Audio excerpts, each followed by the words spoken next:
नमस्कार विद्यार्थी मित्रांनो, तुम्हा सर्वांचं पुन्हा एकदा स्वागत आहे बीडीएस अकॅडमी आपल्या ऑफिशियल यूट्यूब चॅनलवर, जिथे आपण शिकत असतो मॅथ आणि रिझनिंगचे भन्नाट असे कन्सेप्ट अगदी सोप्या भाषेमध्ये.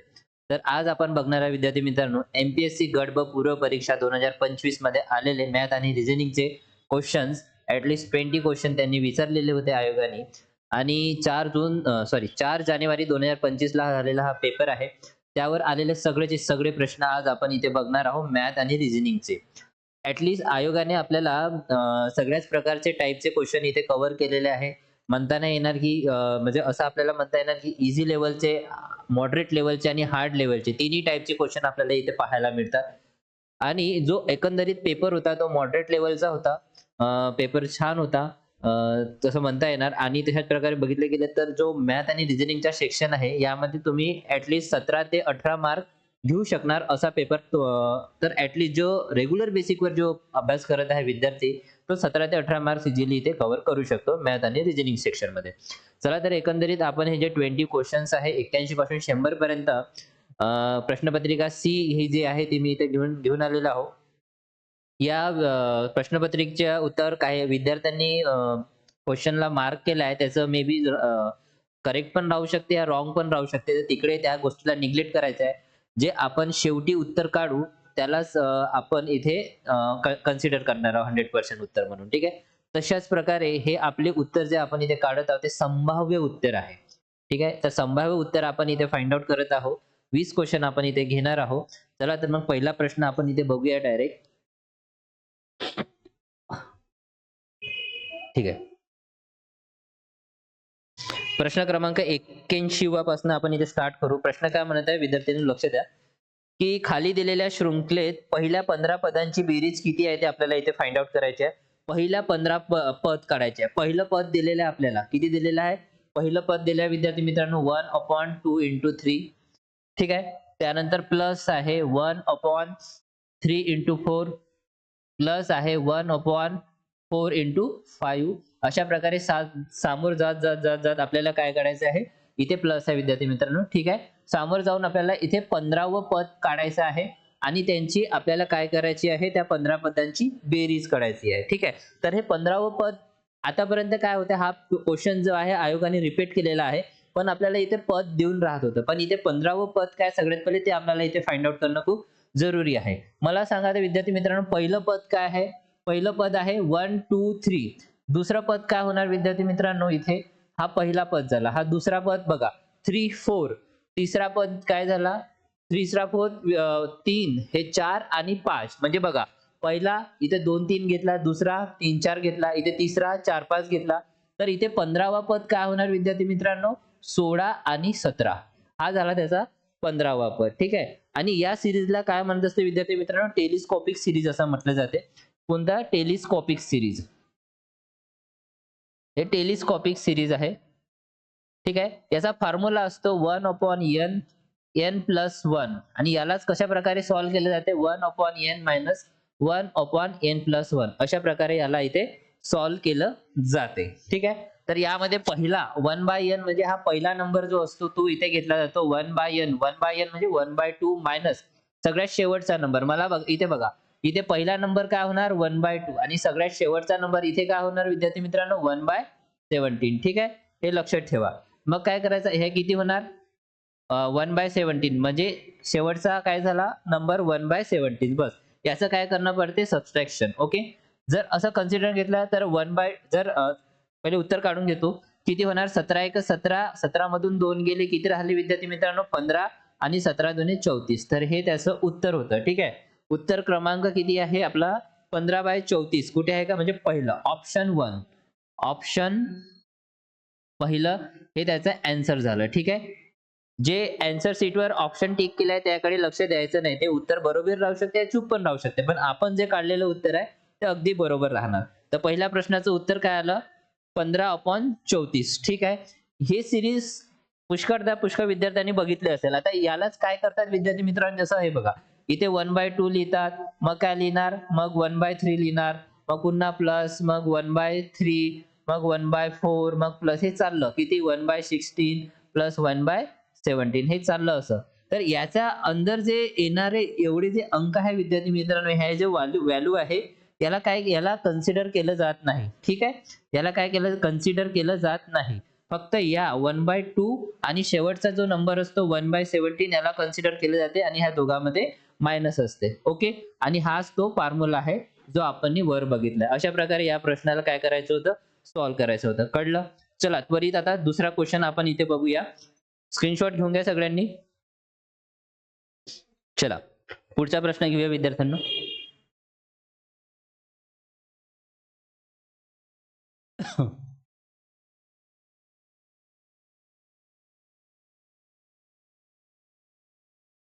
हा, प्रश्न काय म्हणते की एका देशातील राज्याची संख्या व केंद्रशासित प्रदेशांची संख्या यांचे गुणोत्तर किती दिले आहे विद्यार्थी मित्रांनो? 52:13, 52:13 असा दिलेला आहे. त्या देशातील राज्यांची संख्या केंद्रशासित प्रदेशांच्या संख्येपेक्षा किती टक्क्यांनी जास्त आहे ते आपल्याला सांगायचं आहे. किती टक्क्यांनी जास्त आहे. ओके, तर आपण काय करू, इथे सगळ्यात पहिले फरक काढू. काय करू विद्यार्थी मित्रांनो, फरक. रेशो काय दिला आपल्याला? 52:13. 52:13 दिलाय. आपण काय करू, याच्यातला फरक काढू. फरक काय होणार विद्यार्थी मित्रांनो? 3तून 2 गेले 1 राहिले आणि सॉरी 10तून 3 गेले 7तून 2 9 राहिले. हातचा परत 5तून 2 गेले 3 राहिले. हा फरक. आणि एकूण संख्या किती होती विद्यार्थी मित्रांनो, ते इथे आपल्याला लिहिणं पडेल. एकूण संख्या किती होणार? 3 आणि 2 5, 5 आणि 1 6, 65. आणि विचारलं काय आहे, तर त्या देशातील राज्याची संख्या केंद्रशासित प्रदेशांच्या संख्येपेक्षा किती टक्क्यांनी जास्त आहे. म्हणजे टोटल संख्या किती आहे? 65 आणि फरक किती आहे? 39. फरक किती आहे विद्यार्थी मित्रांनो? 39. गुणीला काय करत असतो आपण? 100. आपल्याला उत्तर मिळणार 13 33 39 13 म्हणजे 65. 5 दुने 10 आणि 3 दुने 6 म्हणजे 60% नी काय विद्यार्थी मित्रांनो ते जास्त आहे. ऑप्शन आहे का 60? ऑप्शन सी म्हणजे ऑप्शन 3. ऑप्शन 3 हे झालं विद्यार्थी मित्रांनो आन्सर. तर या प्रकारे आपल्याला या प्रश्नाचं उत्तर फाइंड आउट करायचं होतं. सगळ्यांनी स्क्रीनशॉट घेऊन घ्या पटकन. चला पुढचा प्रश्न बघूया.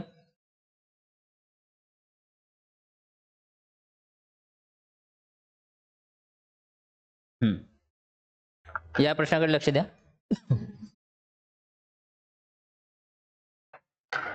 83वा प्रश्न होता. सलग 6 सलग समसंख्या ABCDEF बेरीज आहे 150. तर त्या पुढील 3 सलग समसंख्यांची बेरीज किती आहे ते आपल्याला इथे फाइंड आउट करायचे आहे. तर 6 संख्या ABCDEF यांची बेरीज किती आहे विद्यार्थी मित्रांनो? 150. संख्या किती आहे? 6. म्हणजे ऍव्हरेज किती होणार विद्यार्थी मित्रांनो? 3 दुने 6, 3 5 15, 3 5 15 आणि हे 2 आणि 50 आहे तर 25. हा काय झाला विद्यार्थी मित्रांनो? ऍव्हरेज. तर पहिली, दुसरी आणि तिसरी आणि हे किती होणार? चौथी, पाचवी आणि 6वी. ठीक आहे, तर चौथी, पाचवी, 6वी संख्या काय होणार विद्यार्थी मित्रांनो? हा 25 आहे तर हे 26, हा 28 आणि हे 30. आता आपल्याला काय म्हटलं आहे, तर 3 सलग समसंख्याची बेरीज त्या पुढील 3 सलग समसंख्याची म्हणजे याच्या पण पुढील 3 सलग संख्या म्हणजेच कोणकोणत्या? 30, हे 32, त्यानंतर 34 आणि 36. किती होणार विद्यार्थी मित्रांनो? हे 36. याची काय करायची आपल्याला? ऍडिशन करायची आहे. काय करायची आहे? ऍडिशन. आणि तेच आपल्याला याची बेरीज इथे आपल्याला सांगायची आहे.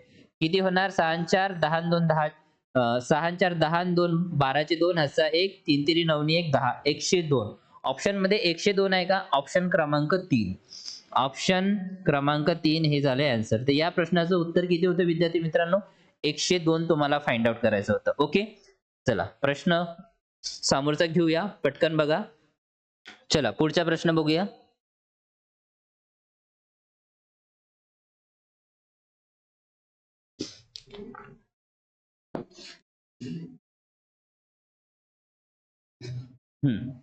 प्रश्न काय आहे? वाचून घ्या आपण काय म्हणतो प्रश्न. प्रश्न क्रमांक 84 वा. वर्ष 2024 मध्ये मोबाईल वापरणाऱ्यांची टक्केवारी 43% वरून 65% झाली. 43% वरून किती झाली विद्यार्थी मित्रांनो? 65% झाली. ठीक आहे, तर 43%च्या तुलनेत, अच्छा तुलना कोणाची करत आहे, 43%ची, 43%च्या तुलनेत किती टक्क्यांनी वाढ झाली. तर वाढ झाली म्हणजे ह्या दोघांचा डिफरन्स किती होणार, 5तून 3 गेले 2, 6तून 4 गेले 2. तर हे डिफरन्स आपण वर लिहू, गुणिला 100% करायचं होतं विद्यार्थी मित्रांनो, आणि यावरनं आपल्याला काय करायचं, उत्तर काढायचं होतं. बघा उत्तर काय निघणार, 2200 भागीला 43. आता इथे बघा ऑप्शन, बघा ऑप्शन पॉइंट मध्ये आहे. लवकरात लवकर उत्तर कसं काढायचं, बघा हे किती आहे 43 आणि हे 2200 आहे. ठीक आहे, मी हा एक शून्य कापतो आणि हा एक शून्य कापतो. ठीक आहे, तर 4 पंचे 20, म्हणजेच मला इथे म्हणता येणार की याच्यात 5 नी भाग जाते, म्हणजे 5 नी भाग दिला तर 5 तिरी 15 चे 5, हातचा 1, 4 पंचे 20 आणि 21 शेषे 215 तर येणारच. म्हणजे स्टार्टिंगला 5 आपल्याला दिसणारच, म्हणजे 5 तर राहणार. ज्या ज्या ऑप्शन मध्ये स्टार्टिंगला 5 आहे ते ऑप्शन बघा. ऑप्शन क्रमांक 1 मध्ये 22 आहे, 2 मध्ये 45, 4 आहे, 3 मध्ये 5 आहे, 4 मध्ये 8 आहे. बस झालं, हे आपलं आन्सर होणार ऑप्शन क्रमांक 3. ऑप्शन क्रमांक 3 म्हणजे 51 पॉईंट किती आहे, 16. 51.16 हे झालं आपलं आन्सर. बस अशा प्रकारे आपल्याला या प्रश्नाचं उत्तर फाइंड आउट करायचं होतं. जास्त कॅल्क्युलेशन करायचं नव्हतं. ऑप्शन पण आयोगाने आपल्याला सोपी सोपी दिले होते. ठीक आहे, ठीक आहे. जर प्रत्येक ऑप्शन मध्ये 5-5 राहिले असते तर पूर्ण उत्तर काढणं पडलं असतं. ठीक आहे, तर या प्रश्नाचं उत्तर हे आहे विद्यार्थी मित्रांनो. ठीक आहे, आन्सर हे आहे ऑप्शन 3. ठीक आहे, चला पुढचा प्रश्न बघूया. चला पुढचा प्रश्न बघूया विद्यार्थ्यांनो. प्रश्न क्रमांक 85 वा, याला कव्हर करूया.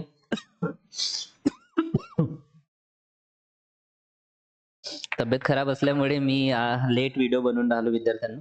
चला 85. एका रिकाम्या जलतरण तलाव एका निश्चित गतीने पाण्याने भरला जात आहे. ठीक आहे, एक तलाव आहे, तो निश्चित गतीने पाण्याने भरला जात आहे व 3/5 क्षमतेसाठी त्याला भरायला 8 तास लागतात. अच्छा, जो एक पूर्ण असेल त्यातला 3/5 पार्ट भरायला त्याला किती घंटे लागतात विद्यार्थी मित्रांनो, 8 घंटे लागतात. त्याला किती घंटे लागतात पूर्ण भरायला, 8 घंटे लागतात. तर संपूर्ण तलाव भरायला अजून किती वेळ लागेल. प्रश्न बघा, थोडा कन्फ्युज करू शकते आपल्याला. 3/5 क्षमतेसाठी त्याला भरायला 8 तास लागतात आणि इथेच गोल आहे, संपूर्ण तलाव भरायला अजून किती वेळ लागेल. म्हणजे संपूर्ण 3/5 भरायला त्याला 8 लागतात, तर पूर्ण भरायला किती लागणार, पूर्ण भरायला किती लागणार विद्यार्थी मित्रांनो, 5/3 म्हणजे 8×5 40/3. म्हणजे हा जो तलाव आहे, हा जो तलाव आहे हा पूर्ण भरायला त्याला एवढा वेळ लागतो, पूर्ण भरायला. ठीक आहे, पण इथे काय म्हटलं आहे की 3/5 क्षमतेसाठी त्याला भरायला 8 तास लागतात, तर संपूर्ण तलाव भरायला अजून किती वेळ लागणार. हा तर पूर्ण भरायला किती वेळ लागतात विद्यार्थी मित्रांनो, 40/3 आणि 3/5 भरायला किती लागतो 8. तर हा 8 काय करणं पडेल, इथनं 8 तास मायनस करणं पडेल आणि बाकीचा जो रिमेनिंग टाइम आहे तो किती आहे, भरायला किती वेळ लागत आहे, तर आपल्याला इथे फाइंड आउट करायचं आहे. चला करा, मग कसं करू सांगा. 8×3 = 24 8×3 म्हणजे 40 मायनस 8×3 म्हणजे किती होणार विद्यार्थी मित्रांनो, 10तून 4 गेले 6 राहिले, हातचा परत 4तून 3 गेला 1 राहिला, 16/3 घंटे. किती लागेल, 16/3 घंटे. आता ऑप्शन मध्ये काय आहे, अच्छा ऑप्शन मध्ये अशा प्रकारे दिलाय, तर करून बघा. 16 आणि 3 ऑप्शन मध्ये कसं दिलाय, 5 तास 30 मिनिट, 5 तास 20 मिनिट असे ऑप्शन दिले आहे ना. चला बघूया. 3×5 = 15, म्हणजे किती राहिले खाली 1. म्हणजे याला कसं लिहिता येणार विद्यार्थी मित्रांनो, 5 घंटे. किती, 5 पण तरी पण आपल्याला याला ब्रेक करायचा आहे, म्हणजे काय होणार आहे, 5 तास 1/3. आता 1/3 आहे विद्यार्थी मित्रांनो, ह्या काय आहे, घंटा आहे. ठीक आहे, घंटा म्हणजे अवर्स आहे. ठीक आहे, तर याला मिनिट मध्ये कन्वर्ट करा. तर 1/3 गुणीला काय करू आपण, 60. 3 दुने 6, म्हणजे हे किती झाले विद्यार्थी मित्रांनो, 20 मिनिट. म्हणजेच आपल्याला इथे काय म्हणता येणार, याला जर 60 ने मल्टिप्लाय केलं तर 5 तास 20 मिनिट एवढा वेळ लागेल. किती लागेल, 5 तास 20 मिनिट. ऑप्शन काय आहे, 5 तास 20 मिनिट, ऑप्शन 2 हे आन्सर आहे या प्रश्नाचं. ठीक आहे, सोपा प्रश्न होता. चला पुढचा प्रश्न बघूया. चला, प्रश्न क्रमांक 85 बघूया. ठीक आहे, लक्ष द्या सगळ्यांनी. सॉरी, 85 आणि 6व्या 86 सामोरचा प्रश्न बघूया. ओके, या प्रश्नाकडे लक्ष द्या. 3 पुरुषांनी केलेल्या कामाचे प्रमाण 4 मुलांनी केलेल्या कामा इतके आहे. तसेच 5 महिलांनी केलेल्या कामाचे प्रमाण 8 मुलांनी केलेल्या कामा इतके आहे. जर ते काम पूर्ण करण्यासाठी 12 पुरुष व 14 मुलांना 24 दिवस लागत असतील, तर ते काम पूर्ण करण्यासाठी 9 पुरुष 15 महिला व 12 मुलांना किती 9 पुरुष 15 महिला व 12 मुलांना किती दिवस लागणार ते आपल्याला इथे फाइंड आउट करायचे.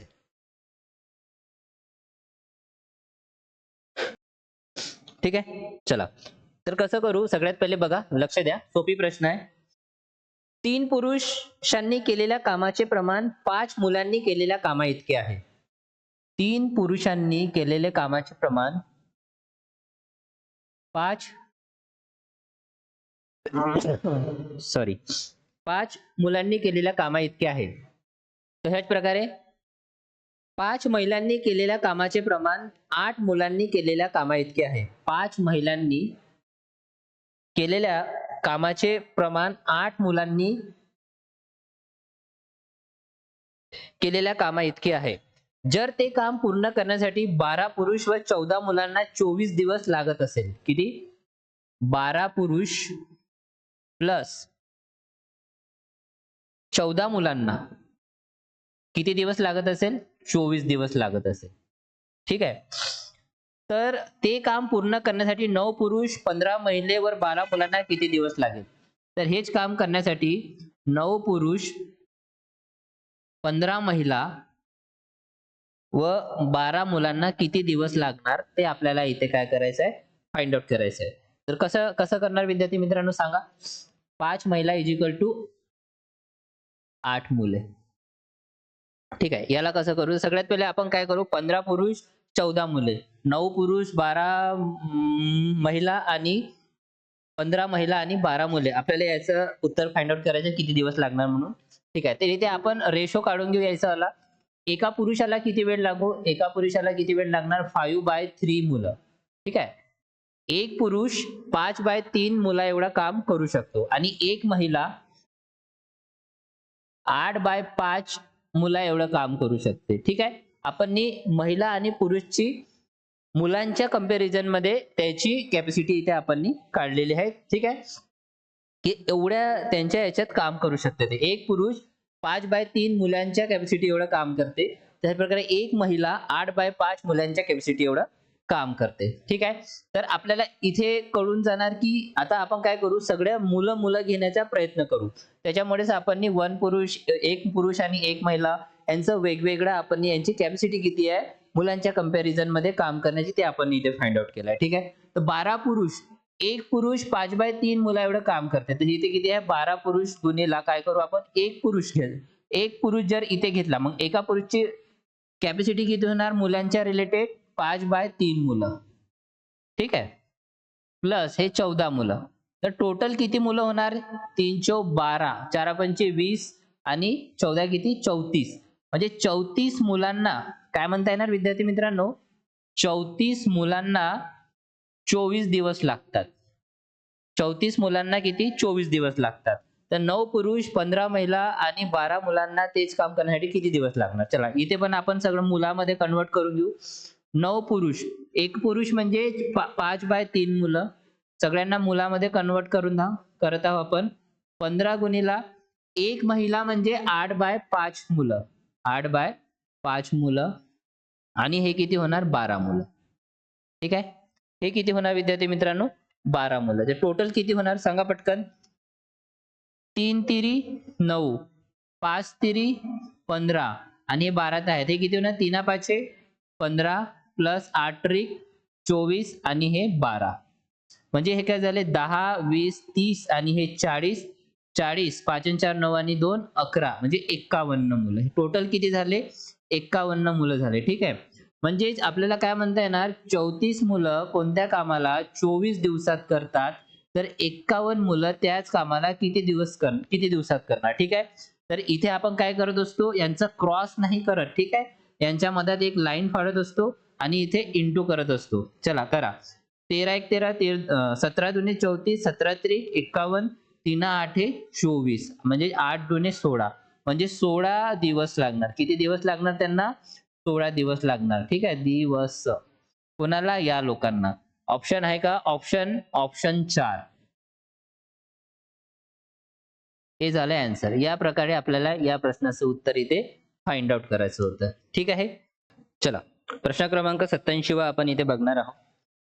बघा, 10 पुस्तकांची सरासरी किंमत 16 आहे व त्यातील 2 पुस्तके सोडल्यास इतर 8 पुस्तकांची सरासरी किंमत 9.5 आहे. जर त्या 2 पुस्तकांपैकी एकाची किंमत दुसऱ्याच्या किमतीचे 40% अधिक असल्यास त्या 2 पुस्तकाची प्रत्येकी किंमत किती आहे ते आपल्याला इथे फाइंड आउट करायची आहे. सोपी प्रश्न होता. 10 पुस्तकाची सरासरी किंमत किती आहे? 16. तर टोटल किती होणार विद्यार्थी मित्रांनो? 160. ठीक आहे. 8 पुस्तकाची सरासरी किंमत किती आहे? 9.5. ठीक आहे. तर टोटल किती होणार? 9.5. 8 9 किती होतं विद्यार्थी मित्रांनो? 72. हा शून्य देतो आणि 8 पंचे 40. किती झाले हे? 76. 76. तर 2 पुस्तकाची किंमत किती मिळाली आपल्याला? सांगा पटकन. 10 तून 6 गेले 4 राहिले, हातचा परत. 16 तून 8 गेले 8 राहिले. आणि कंडिशन काय दिली आहे? एकाची किंमत दुसऱ्याच्या किमतीचे 40% अधिक असल्यास, समजा ही एक पुस्तक आहे आणि ही दुसरी पुस्तक आहे. जर हे 100 आहे आणि हे 40% अधिक म्हटलं तर 140 घेऊया. जर याला आपण कट केलं 0 0, बे पंचे 10, बे साती 14, तर रेशो मध्ये किती आले? 5/7. 2 पुस्तकाची किंमत किती आहे? 84 रुपये. हे टोटल आणि हे रेशो मध्ये आहे. रेशो पुस्तक 2 पुस्तकाची किंमत अपॉन मध्ये रेशो, याचा टोटल 7 5 किती होणार? 12. किती गुणिला झाला? 12 7 84. ते इंटू 7 इथे करू, इंटू 7 इथे करू. 7 5 35, 7 7 49, म्हणजे 2 पुस्तकाची किंमत किती मिळाली आपल्याला? एवढे. ऑप्शन मध्ये आहे का 35 व 49? ऑप्शन 1. तर या प्रश्नाचं उत्तर काय होणार? ऑप्शन 1 हे झालं आन्सर. अशा प्रकारे आपल्याला या प्रश्नाचं उत्तर काय करायचं होतं? फाइंड आउट करायचं होतं. चला पुढचा प्रश्न बघूया. प्रश्न क्रमांक 88. एक कंपनी इलेक्ट्रॉनिक उपकरणाची निर्मिती करते. त्या उपकरणाची किंमत ठरविताना कंपनी स्वतःसाठी 10% नफा आणि घाऊक व्यापाऱ्यांसाठी 20% नफा व किरकोळ व्यापाऱ्यांसाठी 30% नफा अंतर्भूत करते. तर त्या उपकरणाची ठरवलेली किंमत त्याच्या निर्मिती मूल्यापेक्षा किती टक्के जास्त आहे ते आपल्याला इथे फाइंड आउट करायचे. ओके, इंग्लिश मध्ये वाचून घ्या. A company manufacturing electronic equipment, while deciding price of that equipment the company include 10% profit for itself. स्वतःसाठी तो 10% प्रॉफिट ठेवतो. 20% प्रॉफिट फॉर होलसेलर, तर मग होलसेलर त्यातनं 20% प्रॉफिट पुन्हा काढतो. अँड 30% प्रॉफिट फॉर रिटेलर, आणि रिटेलर मग ती वस्तू घरी आपल्या घरी घेऊन गेल, दुकानात घेऊन गेल्यावर त्याच्यावर तो 30% प्रॉफिट काढतो.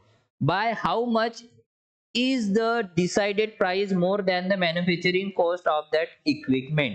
म्हणजे त्याच्या निर्मिती मूल्यापेक्षा किती टक्के जास्त आहे ते आपल्याला फाइंड आउट करायचे. ठीक आहे. जर निर्मिती मूल्य किती असेल विद्यार्थी मित्रांनो? 100. निर्मिती मूल्य किती आहे आपण कन्सिडर केलं? 100. तर त्यामध्ये तो कंपनी स्वतः किती पर्सेंट ठेवून राहिला आपल्यापाशी? 10%. तर समजूया, तर 100वर आपण काय करू? 10% काढू. ठीक आहे. डायरेक्ट प्रॉफिट किती ठेवून राहिला? 10%. मग 110% घेऊ आपण. ठीक आहे. तुम्ही 10% ठेवून पण काढू शकता. तो प्रॉफिट किती घेऊन राहिला? 10%, म्हणून आपण 110% घेऊ. हे 0 हे 0 हे 0 0, म्हणजे 110 रुपयाची वस्तू, म्हणजे ते 100 रुपयाची वस्तू. ठीक आहे. त्यातले 10 रुपये प्रॉफिट काढून त्यांनी किती? 110 मध्ये विकली. ठीक आहे. मग 110 मध्ये जेव्हा विकली, तर याच्यावर 110 रुपयावर होलसेलर किती प्रॉफिट कमवून राहिला? तो कमवून राहिला 20%, म्हणजेच 120/100. म्हणजे कितीला विकून राहिला तो? हा शून्य गेला, हा शून्य गेला, हा शून्य, हा शून्य. 12 गुणिला 11 किती होते? 132. 132 रुपयात तो विकून राहिला होलसेलर. आता 132 रुपयात स्थानिक दुकानदारांनी जर ती वस्तू आणली असेल, तर त्याच्यावर स्थानिक दुकानदार किती पर्सेंट प्रॉफिट कमवून राहिला? 30%.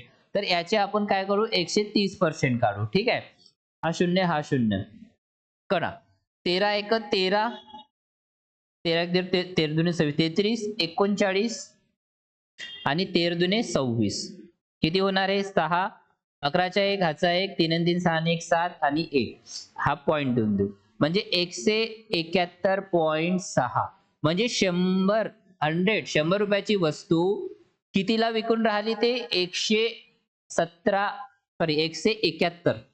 किती आहे? 171.6. कितीला विकून राहिली? 171.6 ला. म्हणजे कितीचा प्रॉफिट होऊन राहिला? 71.6% चा प्रॉफिट होऊन राहिला. म्हणजे जास्त, एवढे टक्के जास्त त्याच्यावर लागून राहिले. ऑप्शन आहे ऑप्शन नंबर 3. ऑप्शन नंबर 3 हे त्याचं झालं उत्तर. हे झालं आन्सर. या प्रकारे या प्रश्नाचं काय करायचं होतं? आन्सर फाइंड आउट करायचं होतं. चला प्रश्न 89 बघूया. 89व्या प्रश्नामध्ये काय म्हटलं होतं? की एका आयताचे मोजमाप करताना एका बाजूचे माप 5% नी वाढले व दुसऱ्या बाजूचे माप 10% नी कमी झाले, तर आयताच्या क्षेत्रफळाचे मोजमाप करताना आलेल्या त्रुटीची टक्केवारी किती? सोपं आहे. काय म्हणते की in measuring the side of a rectangle there is a increase by 5% on one side and 10% decrease on other side, then the absolute error percent in the calculate of the area of the rectangle. चला 100 सोबत आपण काय करत असतो? Compare करत असतो. एक rectangle आहे, ठीक आहे.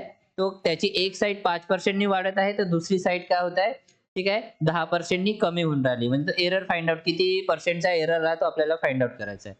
तर सगळ्यात पहिले काय होऊन राहिलं? जर आपण 100 सोबत कम्पेअर करू तर काय होत आहे? 5% नी वाढले. म्हणजे आपण 105/100 खाली लिहिले. ठीक आहे. मग याच्यावरच काय होऊन राहिले की 10% ची पुन्हा कमी होऊन राहिली. म्हणजे 90 अपॉन काय करू आपण? कमी राहिलं तर असं लिहितो.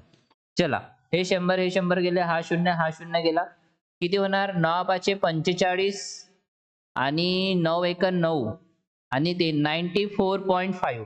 जर 100 सोबत आपण कम्पेअर केलं तर 100 मायनस 94.5. 10 तून 5 गेले, 5 राहिले, हातचा परत 100 मधून किती गेले? 96 गेले, 95 गेले तर 5 राहिले. 5.5% चा एरर येऊन राहिला. कितीचा एरर येऊन राहिला? 5.5% ची कमी येऊन राहिली. ठीक आहे. तर हे आपल्याला कमी फाइंड आउट करायचे होते, एरर फाइंड आउट करायचे होता. ऑप्शन नंबर 2 हा काय होणार? ऑप्शन नंबर 2 हे झालं आन्सर. तर या प्रकारे आपल्याला या प्रश्नाचं उत्तर फाइंड आउट करायचं होतं. चला प्रश्न क्रमांक 90. ठीक आहे. आपण या सेशन मध्ये फक्त 10 क्वेश्चन बघूया विद्यार्थी मित्रांनो. राहिलेले 10 क्वेश्चन पुढच्या नव्या व्हिडिओ मध्ये बघूया आपण. सॉरी. ओके. सर्दी असल्यामुळे जास्त सर्दी आहे. ठीक आहे. तर हा शेवटचा क्वेश्चन इथे आपण बघू. मग जस्ट सेकंड पार्ट येणार याच्या मागेच तुम्हाला डिस्क्रिप्शन बॉक्स मध्ये दिसून जाणार. ठीक आहे. चला प्रश्न क्रमांक 90 बघूया.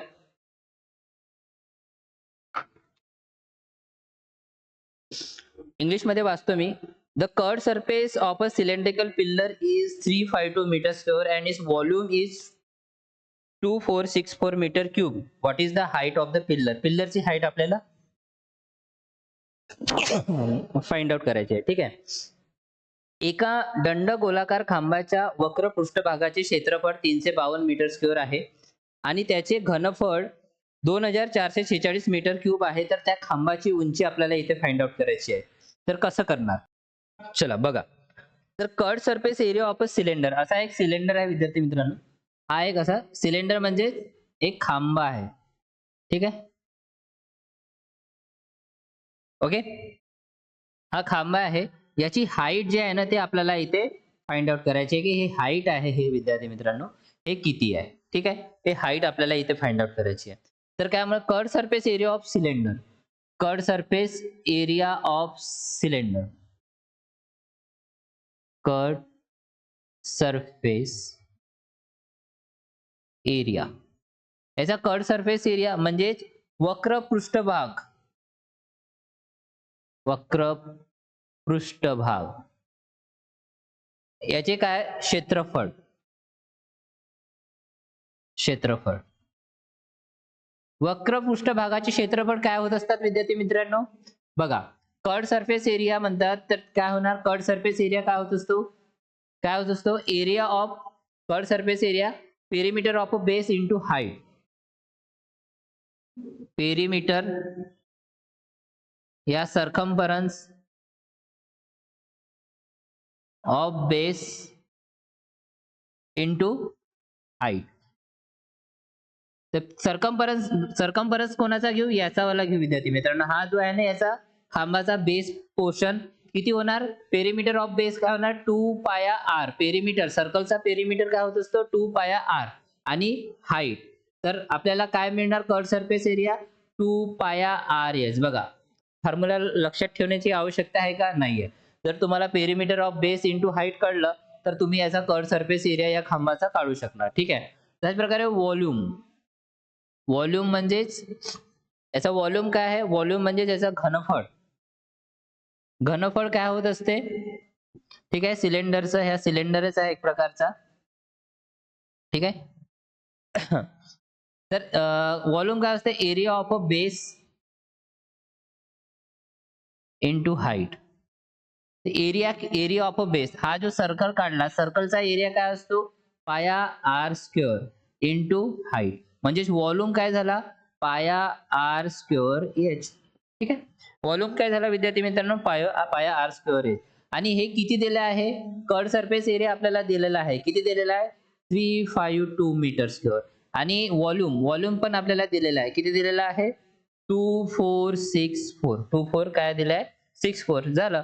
आपल्याला इथून काय फाइंड आउट करायचं आहे? आपल्याला उंची, हाईट फाइंड आउट करायचं आहे. ठीक आहे. तर मला बघा, इथे पण हाईट आहे आणि इथे पण हाईट आहे. तर आपण हाईटला कम्पेअर करू शकतो का? हो, हाईटला इथे कम्पेअर करू शकतो. ठीक आहे. म्हणजे इथनं जर आपण हाईट फाइंड आउट केली, ठीक आहे, हाईट काय होणार? Height is equal to 352 upon मध्ये 2 पाया आर. ठीक आहे. त्याच प्रकारे इथली हाईट जर आपण कम्पेअर केली तर आपल्याला काय मिळणार? 2464 डिवायडेड बाय पाया आर च्या स्क्वेअर. ठीक आहे. ही हाईट इथे पण सेम आहे कर्ड सरफेस एरिया मध्ये, आणि व्हॉल्यूम घनफळ मध्ये पण हाईट सेम आहे. म्हणून height is equal to height करू. हे H height is equal to height करू आपण. ठीक आहे. चला करा. समजून घ्या, मी याला एच हाईट सेमच राहणार दोन्ही इकडे. तर हे किती होणार? 352 अपॉन मध्ये 2 पाया आर इज इक्वल टू, ही हाईट किती आहे? 2464 अपॉन मध्ये पाया आर चा स्क्वेअर. ठीक आहे. चला, आता काय होणार? हे आर गेला, हा आर गेला, हा पाया गेला, हा पाया गेला. ठीक आहे. ओके. तर आता आपल्याला कॅल्क्युलेशन करणं पडेल. तर हे दोन इकडे चालले जाणार आणि हा आर इकडे येणार. म्हणजे आपल्याला काय मिळणार? रेडियस. 2464 गुणिला 2 भागीला 352. ठीक आहे. आणि इथनं आपल्याला आरचं उत्तर मिळेल. चला, आरचं उत्तर किती होणार? पटकन सांगा. बे एक बे, बे साती 14. ठीक आहे. 352 आहे ना? 352. हा, बे एक बे, बे साती 14, बे सखम 12. 176. किती आलं? 176. आता 176 डिवायडेड बाय 2464 किती होणार? किती होणार? हे होणार 14. तुम्ही जर फाइंड आउट केलं तर किती होणार? 14. आता रेडियस आपल्याला मिळाला, मग रेडियस मिळाला तर कुठे पण त्या इथे आपण काय करू? हे रेडियसची व्हॅल्यू पुट करून देऊ. हाच थोडा लॉंग प्रॉब्लेम होता इथे. ठीक आहे. इथे आपण पुट करू. तर हाईट इज इक्वल टू किती आहे? 352. कुठे पण इथे पण पुट केलं तरी आपल्याला हाईट मिळून जाणार. 2 इंटू 22/7 गुणिला आर, रेडियस किती आहे? 14. हे आपण फाइंड आउट केले. 7 1 7, 7 2 14. आणि हे याला भाग दिल्यानंतर इथं उत्तर येते विद्यार्थी मित्रांनो 4488. 4488 म्हणजे असं आपलं उत्तर किती यायला पाहिजे? आपल्याला 4. तर 4 मीटर इथे आपलं उत्तर येणार, जर याला तुम्ही व्यवस्थितरित्या भागलं तर. याची उंची किती मिळणार आपल्याला? 4 मीटर. उंची किती मिळणार? 4. हे त्याचं उत्तर होतं. स्क्रीनशॉट घेऊन घ्या. अशा प्रकारे आपल्याला हा प्रश्न सॉल्व्ह करायचा होता. हाच प्रश्न खूप मोठा होता आणि याला मॅक्झिमम विद्यार्थ्यांनी सोडलं पण असेल, काही काही विद्यार्थ्यांनी, पण करायचा असाच होता विद्यार्थी मित्रांनो. ज्याला टाइम पुरला असेल त्यांनी या क्वेश्चनला केलं असेल मला असं वाटते. याच्याशिवाय दुसरा शॉर्टकट मेथड कोणती नाहीये. ठीक आहे. तर आजचा सेशन आपण इथेपर्यंतच ठेवूया. समोरचे जे 10 क्वेश्चन आहे ते पुढच्या सेशनमध्ये आपण घेऊया. ठीक आहे. तर कंटिन्यू सेशन करण्यासाठी ठीक आहे, जसा हा सेशन संपतो तर लगेचच दुसरा सेशन डिस्क्रिप्शन बॉक्समध्ये त्याची लिंक पण दिलेली आहे. ठीक आहे. ते तुम्हाला येऊन जाणार आणि आपण 91 पासून तर 100 पर्यंत जे 10 क्वेश्चन आहे ते पुढच्या सेशनमध्ये घेऊया. ठीक आहे. ज्याला कोणाला हा सेशन आवडला असेल तर प्लीज चॅनलला सबस्क्राईब करा, व्हिडिओला लाईक करा आणि आपल्या मित्र-मैत्रिणींपर्यंत शेअर करा. भेटूया आपण पुढच्या व्हिडिओमध्ये प्रश्न क्रमांक 91 पासून 100 पर्यंत. ठीक आहे. धन्यवाद.